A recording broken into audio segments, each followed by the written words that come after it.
Maranguape TV, Cidadania e Democracia, sempre estamos aqui fazendo nossa programação ao vivo neste domingo, super domingo, dia 14 de outubro. Amigos e amigas maranguapenses, a informação quentinha chegando até você. Estamos aqui no nosso estúdio, conversando diretamente com todos os nossos amigos internautas. E hoje o assunto é sobre licitação, meu querido. É isso mesmo, licitações. Nós queremos dizer que depois de várias denúncias feitas pela União Maranguapense de Estudantes, inclusive com entrega de notas a todos os distritos e bairros de Maranguape, muitas pessoas ficaram perguntando o que se trata de licitação, o que é licitação de fato. Nós queremos dizer que licitação é o que todos nós praticamos de fato quando nós vamos comprar alguma coisa na mercearia, na bodega, no mercadinho. Justamente aquele processo que nós fazemos de selecionar onde há mercadorias mais baratas, ou seja, onde o feijão é mais barato, onde o arroz é mais barato, onde hortifruti grangeiros, frios são mais baratos. É isso mesmo, é aquela pesquisa que você, amiga dona de casa, você, meu amigo, faz para saber onde é que tem mais barato, onde é que tem coisas que realmente estão dentro do seu orçamento. Isso também é licitar, é fazer a pesquisa onde os preços são mais baratos. No caso, o amigo consumidor, o amigo cidadão, faz esse tipo de prática para esses preços se encaixarem em seu orçamento.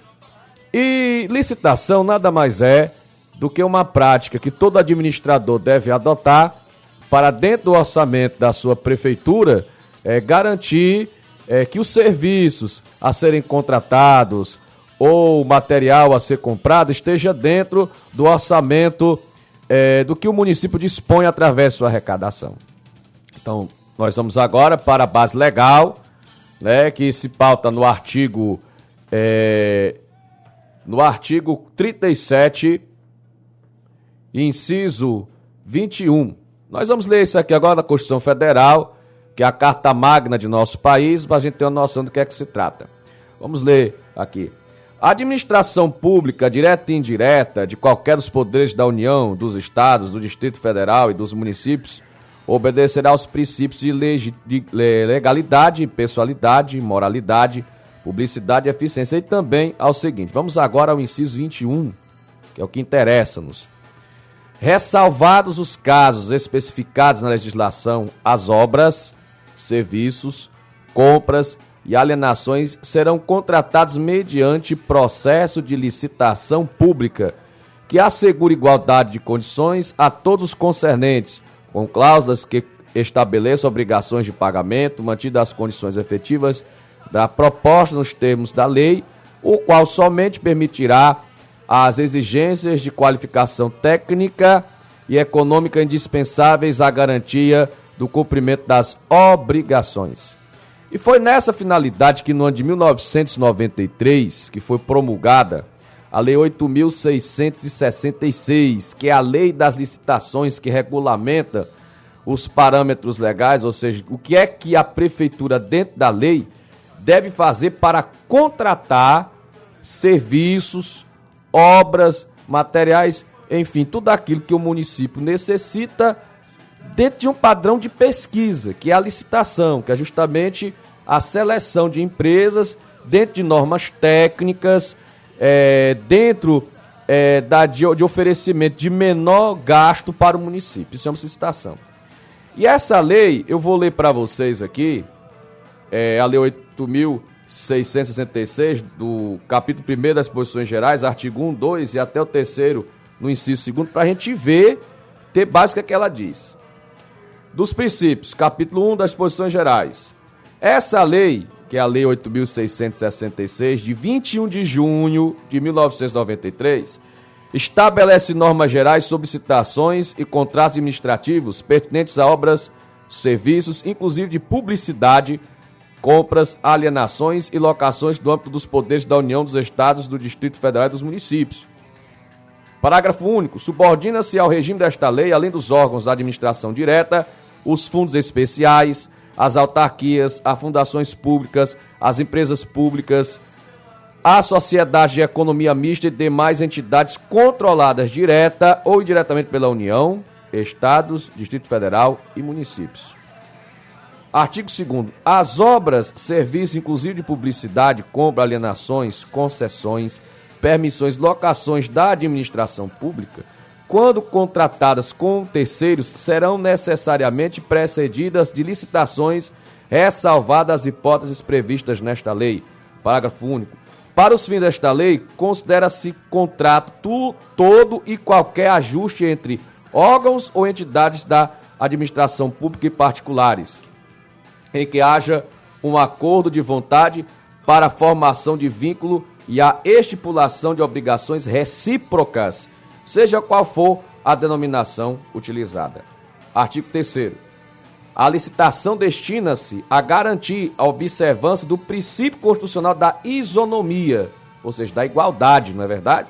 A seleção da proposta mais vantajosa para a administração e a promoção do desenvolvimento nacional sustentável e será processada e julgada em estrita conformidade com os princípios básicos da legalidade, da impessoalidade, da moralidade, da igualdade, da publicidade, da probidade administrativa, da vinculação ao instrumento convocatório, do julgamento objetivo e dos que eles são correlatos.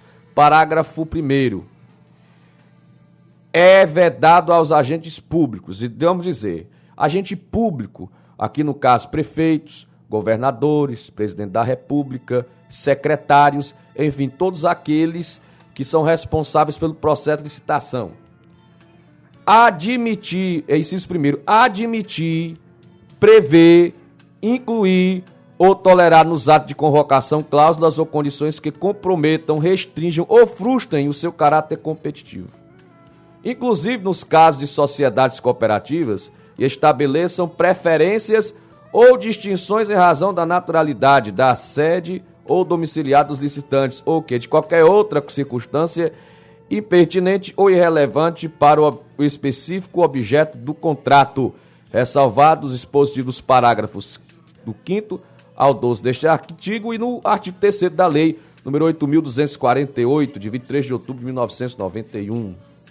Segundo, inciso segundo, estabelecer tratamento diferenciado de natureza comercial, legal, trabalhista, previdenciária ou qualquer outra entre empresas brasileiras e estrangeiras, inclusive no que se refere à moeda, modalidade local de pagamento, mesmo quando envolvidos financiamento de agências internacionais, ressalvado o disposto do parágrafo seguinte no artigo 3º da lei número 8.248, 23 de outubro de 1991. Bom, meus amigos, por que é que nós fizemos esse arrudeio todo? Para que você compreenda que a licitação ela tem que ter uma base legal. E essa lei das licitações, a 8.666/93, ela tem a função de garantir que os princípios estabelecidos no artigo 37, inciso 21, sobre as licitações que garantam a probidade, a impessoalidade, enfim, tudo aquilo que nós lemos no início dessa matéria, deve ser cumprido.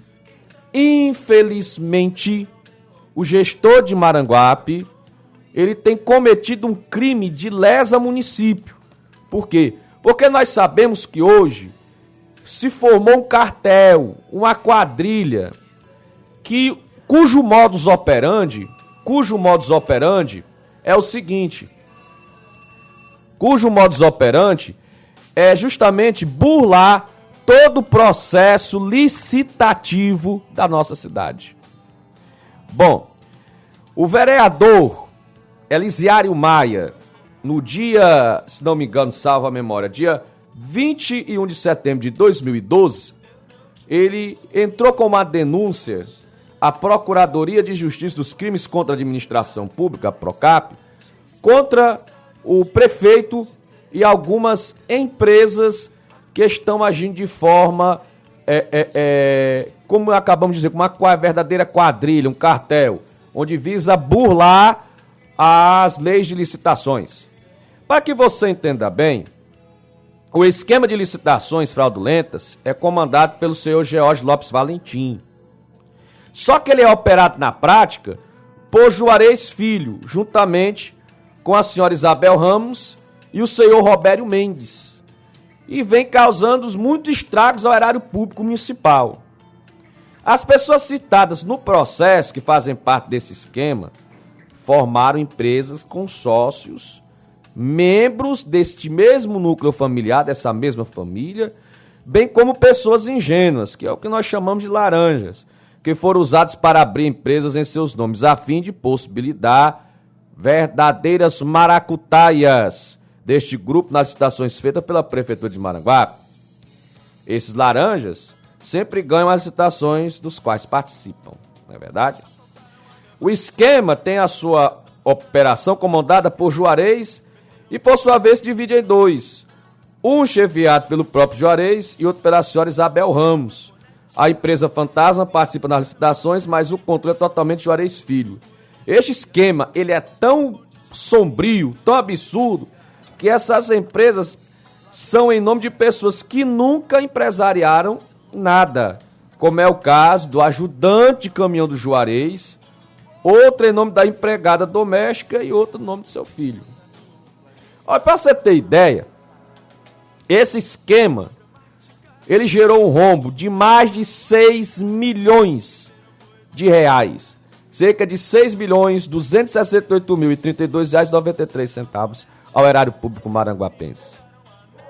Olha, isso aí foi uma jogada de mestre que o senhor Jorge Valentim criou para burlar o processo estativo de Maranguape. E aí oferir dividendos desta fraude. Só que o esquema teria como a grande facilitadora, certo? E corresponsável e responsável direto, tudo isso aí, a senhora Sandra Mendes. A senhora Sandra Mendes, na verdade, ela foi colocada em algumas secretarias como facilitadora deste esquema. E aí nós vamos citar aqui os dividendos, aliás, o tamanho do rombo que foi gerado dentro do município de Maranguape. Para vocês terem ideia, a empresa Juarez, José Juarez Soares Filhos, ela lucrou R$ 760.385,98. Segundo, empresa que limpa, pertence a Lucas, que é filho de Juarez e de Sandra Mendes. Para quem não sabe, Sandra Mendes foi secretária de saúde do nosso município, até onde nós sabemos está licenciada, e a mesma teve suas contas reprovadas pelo Tribunal de Contas dos Municípios, certo? E essa empresa, a Que Limpa, que pertence a Lucas, filho de Juarez Filho e filho de Sandra Mendes, lucrou R$ 192.670,72. A terceira empresa pertence ao motorista do senhor Juarez Filho. É a empresa de Ednardo Teixeira. Ela lucrou R$ 1.205.794,09. Olha só, lembrando que esse cidadão foi citado no processo de número 24.483/2012-6, a Procuradoria de Justiça dos Crimes contra a Administração Pública, Procap. E esse cidadão, o Ednardo Teixeira, é motorista de Juarez. E a próxima, que é a empregada doméstica do seu Juarez, é a empresa Antônia Elizabeth, que auferiu, que lucrou R$ 447.500,23. A quinta empresa é a Vertical Limitada, empresa de Robério Mendes, que foi candidato a vereador e que foi derrotado nas urnas. Ele lucrou cerca de R$ 324.929,90. A outra empresa a ser arrolada é a Lima Furtado Alimentos e Serviços, empresa da senhora Isabel Ramos, esposa de Leleu, certo? E filha de Dona Marlene, que também está arrolada dentro do processo entregue ao Procap. Vamos ver. Lima Furtado Alimentos e Serviços lucrou R$ 1.285.120,05. N.A. dos Santos Alimentos, empresa de Isabel Ramos, empresa de um dos laranjas de Isabel, corrigindo. Porque, particularmente, nós fizemos uma diligência, fomos até a casa do mesmo para entrevistar esse cidadão, e o que foi que aconteceu? Esse cidadão trabalha como despachante em um escritório de contabilidade aqui na Rua dos Correios, e Para nossa surpresa, eu mesmo não quis gravar entrevistas. E a empresa desse cidadão fica na rua 13 de maio, número 78. Ao chegar lá, fizemos entrevista aos moradores e eles desconhecem, repetindo, eles desconhecem a existência desta empresa que foi citada, inclusive na junta comercial. Está registrada na junta comercial como se lá fosse a sede dessa referida empresa, que pertence a um dos laranjas, ao seu Nacélio, que é laranja do grupo da Isabel. Lembrando que eles lucraram R$ 451.842,51. E agora a empresa da senhora Marlene, que é mãe da Isabel. Empresa Marlene Ramos Ferreira, empresa da mãe de Isabel, lucrou R$ 1.160.289,68. Como nós falamos, este esquema foi denunciado à Procap, com provas e recibos anexados, e terminará com a prisão dos envolvidos, inclusive do prefeito George Lopes Valentim. E outros esquemas estão sendo ainda estudados. Ou seja, Jorge Valentim mais 7 membros estão sendo investigados pela Procuradoria de Justiça dos Crimes com a Administração Pública por formação de quadrilha e licitação fraudulenta na Prefeitura. Nós parabenizamos os maranguapenses por ter dado a resposta nas urnas. Nós queremos lembrar, para finalizar aqui o nosso comentário, a nossa reportagem, que não basta só dar resposta nas urnas, mas cobrar do poder público estadual e federal que puna de forma exemplar todos os envolvidos nesse escândalo de fraude licitatória. Por quê? Porque não podemos fazer vistas grossas. Nós, como cidadãos, e nem a justiça pode fazer.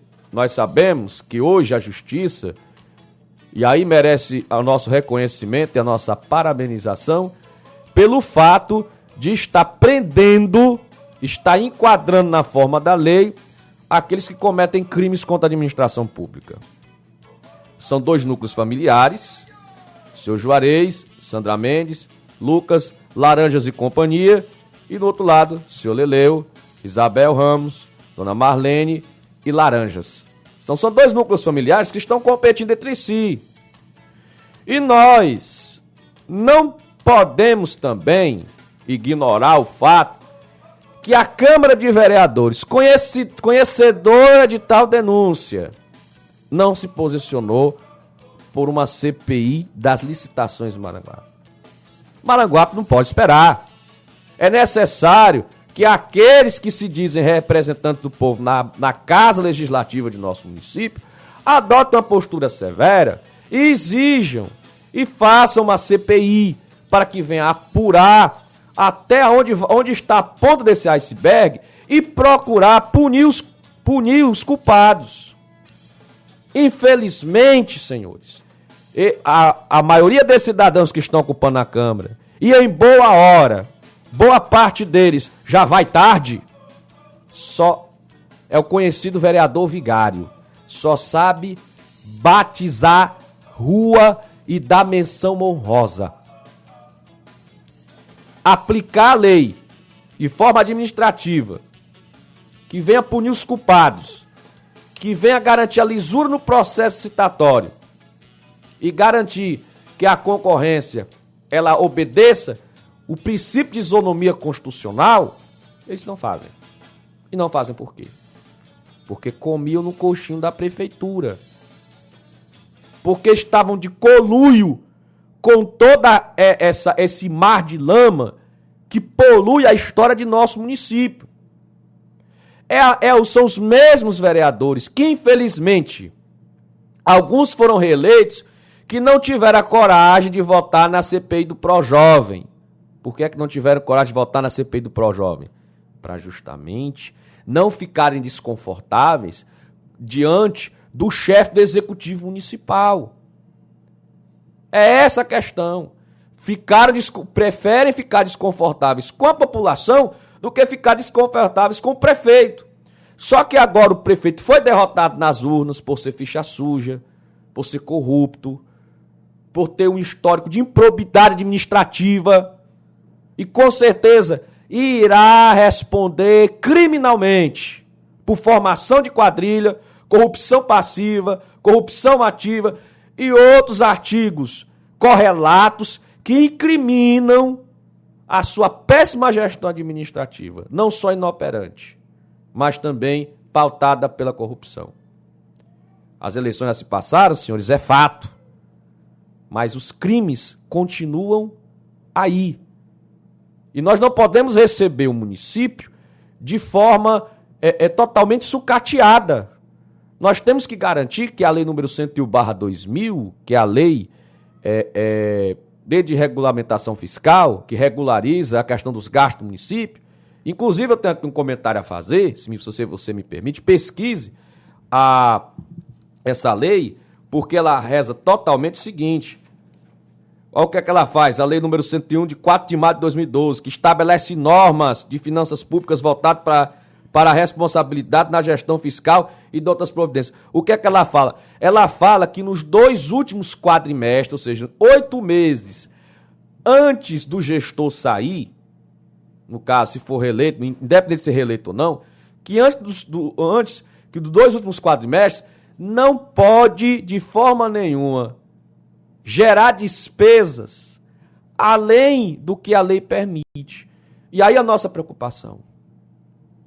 Será que os computadores da prefeitura estão acessíveis a quem via requerimento ou a justiça mesmo vão estar disponíveis com a integridade de seus dados para realmente ver se houve ou não geração de despesas que venha contraditar essa lei? E se não houve, por que que haja uma investigação se realmente ela está sendo cumprida ou só está bonitinho no papel? Então é o seguinte, a lei deve ser cumprida, os contraventores devem ser indiciados e punidos. Maranguape TV, aqui é seu amigo e repórter Baman Vieira, cidadania e democracia sempre.